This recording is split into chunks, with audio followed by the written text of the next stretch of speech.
What's up, everybody? This is Dr. Nick with Leverage Media, and today I want to talk to you about Google Ads and whether you should be sending them to a landing page or to the homepage of your website.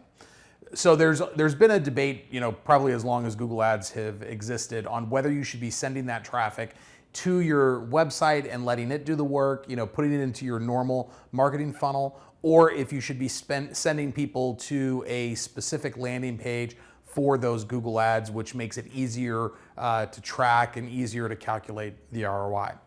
Now, there's probably pros and cons on both, but the too long do not read answer to this is that I personally think that you should be setting your website up in a way to where it can capture leads at a fairly high rate. So I think you should be sending them to your website.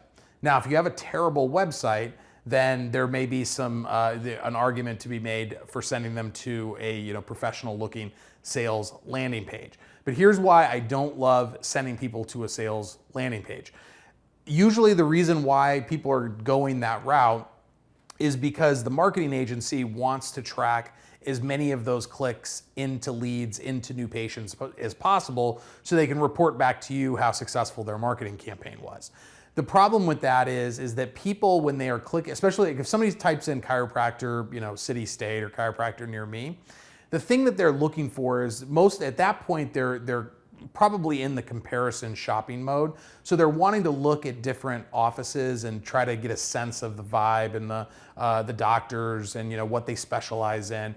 So when you are running Google Ads, ideally you're showing up at the very top of the page, one of the top 2 or 3 selections there. Ideally you'd be at the very top of the page of those 2 or 3 selections. And then you might be showing up in the map pack where somebody can compare your office to another office on the review number and the number of stars that you have. So if they click on that and they go through to a real hard sales pitch where the whole thing is about just getting them to put in their name, phone number, and email address, which is great for the marketing company because they can track that. The patient is probably not ready to just they're clicking on the first thing that they see and then putting in their information and scheduling an appointment. As much as we would like for them to do that, I don't think that that's the way human nature works.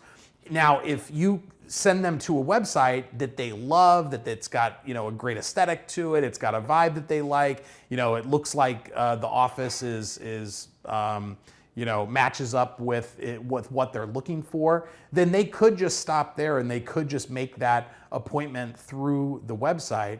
But if you're just sending them to a hard sales page, those people that are in that comparative shopping mode, they're probably going to bounce off of that and go look at someone else.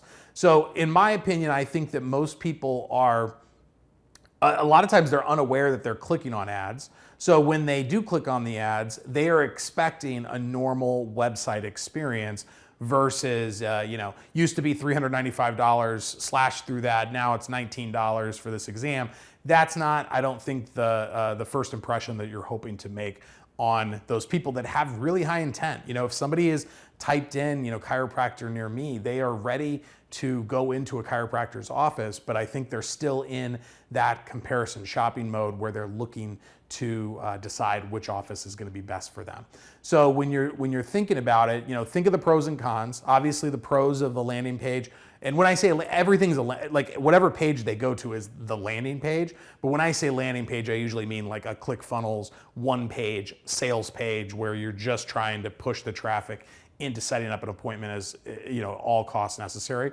But the pros of that is that you're going to be able to track the leads that come through there. The con is going to be that you're going to have a high bounce rate. A lot of people that it's too far down the sales funnel for them at that moment, and they're going to go and look at someone else. When you send them to your website, the pros are that they get a sense to kind of look around, see if they match up with what it is that you're offering, learn more about you. The con is that it sometimes is harder for it to track at that point, because once they get into the different pages of your website, they could kind of come through different pieces of the funnel, or different marketing funnels that you might have set up. They might just call the office directly. They might schedule or maybe they come back to it and schedule, and it's not trackable through the Google Ads. So you have to kind of be okay with things not being perfectly trackable when you are sending Google ads through to your website.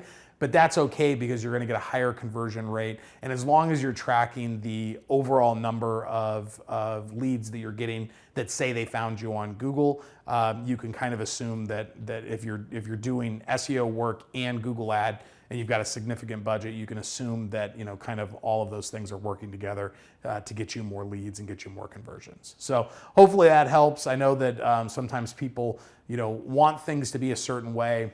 But when you really think through it as like what normal people do, I think the website way is the right way to go. So hopefully that helps, and we'll see you on the next one.